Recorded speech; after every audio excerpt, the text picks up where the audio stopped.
Bismillahirrahmanirrahim. Assalamu alaikum guys. Welcome back to my YouTube English literature channel. So today we are going to discuss about significance of the title of the play, and that play is Waiting for Godot, which has been written by Samuel Beckett in 1953. तो अगर आपने मेरा channel subscribe नहीं किया तो जल्दी से जाए मेरे चैनल को सब्सक्राइब करें और मेरे वीडियो को लाइक करें and share with your friends. And don't forget to press the bell icon for new updates. So, without wasting any time, let's get start the video. So, first of all, we should know about what is title. So, title is the name of a book or any other story or anything can be called a title. So, there were a lot of controversies about waiting and Godot. ठीक है, waiting और Godot में जो ये दो अलग अलग बातें हैं, वेटिंग एंड गॉडो, इस पे बहुत ज़्यादा मुबाहिसे हुए हैं. ठीक है, इवन कि जो सैमुअल बेकेट है ना, वो भी जो है इस बारे में कुछ नहीं बताता, क्लियरिफाई नहीं करता कि वेटिंग और गॉडो इन दोनों के दरमियान ताल्लुक़ क्या है, कनेक्शन क्या है, इनका रिलेशन क्या है. चलो, वेटिंग ही तो समझ आती है कि इंतज़ार है, और ये भी समझ आता है कि किसका इंतज़ार है, गॉडो का. बट इंतज़ार क्यों है और गॉडो कौन है, ये क्वेश्चन जो है ना, ये पजलिंग क्वेश्चन है. ठीक है, जो कि इस प्ले को भी पजल प्ले बना देते हैं. इस प्ले में हमें ये बताया जाता है कि पूरी ज़िंदगी इंसान जो है वो वेट करता रहता है गॉडो का इस प्ले में. ठीक है, जो इंसान व्लादिमीर थे और एस्ट्रैगन थे, जो कि होल प्ले में वेट करते रहते हैं गॉडो का कि गॉडो आएगा. फिर हमें और रीज़न भी हमें नहीं पता कि गॉडो आके क्या करेगा, और ये तक नहीं पता कि गॉडो है कौन, वो क्यों आएगा. सिर्फ ये पता चलता है कि वो कहते हैं हमें सरवाइव करने आएगा. यह नहीं कि वो यहाँ पे अपने वेट करने का मोटिव जो है वो भी क्लैरिफाई नहीं कर रहे, वो व्लादिमीर और एस्ट्रैगन. और गॉड का तो हमें पता ही नहीं है गॉडो है कौन, वो क्यों आएगा, कहाँ से आएगा. ठीक है, कुछ भी हमें गॉड के बारे में नहीं पता. ठीक है, जो यही वजूहात हैं कि जो इस प्ले को लेके बहुत ज़्यादा मुबाहसात का जो है एक रीज़न बनती है कि वेटिंग और गॉडो इन दोनों के दरमियान क्या वजह है, क्या ताल्लुक़ है, क्यों इंतज़ार हो रहा है, किसका इंतज़ार हो रहा है, किस लिए इंतज़ार हो रहा है. तो ये सारा जो है खिचड़ी पकाई हुई है एक किस्म की इन्होंने, तो ये नहीं समझ आ रही. फिर उसके बाद मार्टिन एस्लिन जो है वो कहती है कि सब्जेक्ट जो है ना इस प्ले का, जो मेन सब्जेक्ट है वो गॉडो नहीं है बट वेटिंग है. यानी कि ऑडियंस जो है, जो रीडर्स हैं, उनको ये लगता है कि शायद गॉड आए, उसके बाद ये प्ले जो है वो स्टार्ट हो. क्योंकि मेन मोटिव तो ये था ना, वो मेन रीज़न सब्जेक्ट तो ये था ना, वो इंतज़ार कर रहे थे गॉड का.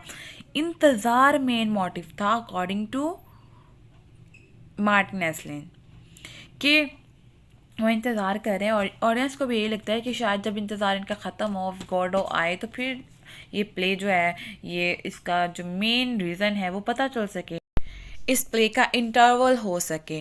तो एट द एंड तक गॉडो जो है वो नहीं आता. फिर इसके बाद इवन के बेकेट जो है ना, सैमुअल बेकेट, वो भी हमें क्लैरिफाई नहीं करता कि गॉड कौन है.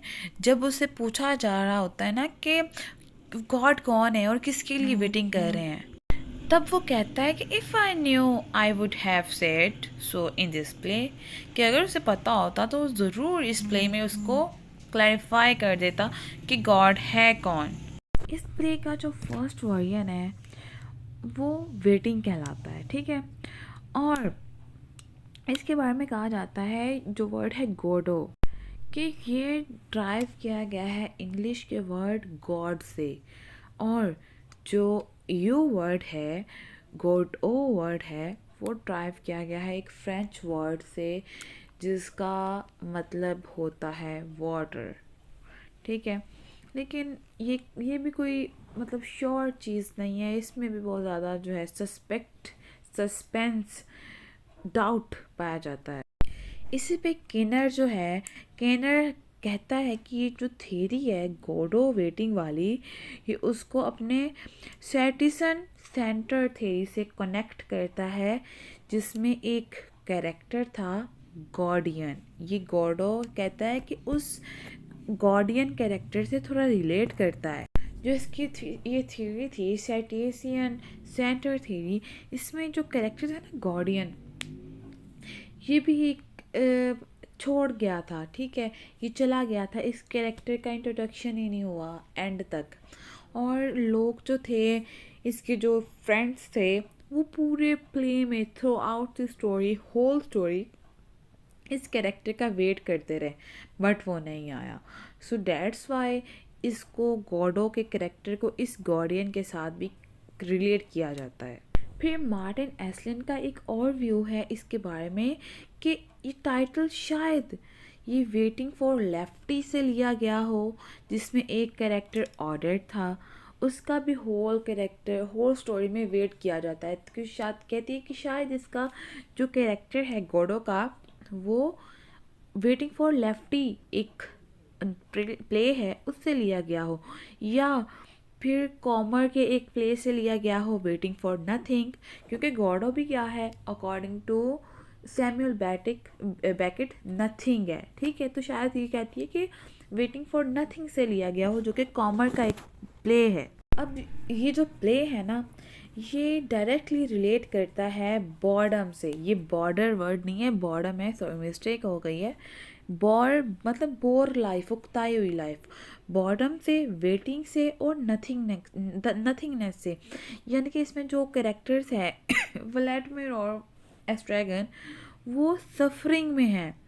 जैसे कि व्लादिमीर और एस्ट्रैगन वो वेट कर रहे हैं गॉडो का, लेकिन गॉडो कभी नहीं आता उस प्ले में। इसी तरह हम भी उनके साथ रिलेट कर, यानी कि हम भी थ्रू आउट द लाइफ किसी ना किसी चीज़ का वेट करते रहते हैं, वेट वेट एंड वेट, लेकिन ये किसी चीज़ का सलूशन नहीं है। इन्हीं के लिए फिर वो theory of the man centre आई थी कि मैन ही जो है, इंसान ही अपनी सारी जो करतूतें हैं उसके उनका मालिक है। यानी कि जो उसके साथ होता है ना, वो इंसान ही की वजह से होता है, उसका कोई भी जो है वजह उसकी गॉड नहीं होती। वो इंसान खुद अपने लिए रिस्पॉन्सिबल होता है जो भी उसके साथ होता है, चाहे वो अच्छा हो या बुरा हो। यानी कि नीत्शे और ये जो सैमुअल बैकेट, इन सब लोगों ने मिलके ना एग्जिस्टेंशियलिज्म की थ्योरी जो है वो दी थी। ये व्लादिमीर और एस्ट्रैगन ये एक प्योर निहिलिस्ट हैं, गॉड को ना मानने वाले। इन्होंने ये गॉड को मानते ही नहीं थे। इसके थ्रू बैकेट ने उस एरा को, उस सोसाइटी को रिप्रेजेंट किया है जो कि निहिलिस्ट हो चुकी थी, जो कि गॉड पे ज़रा भी यकीन नहीं करती थी।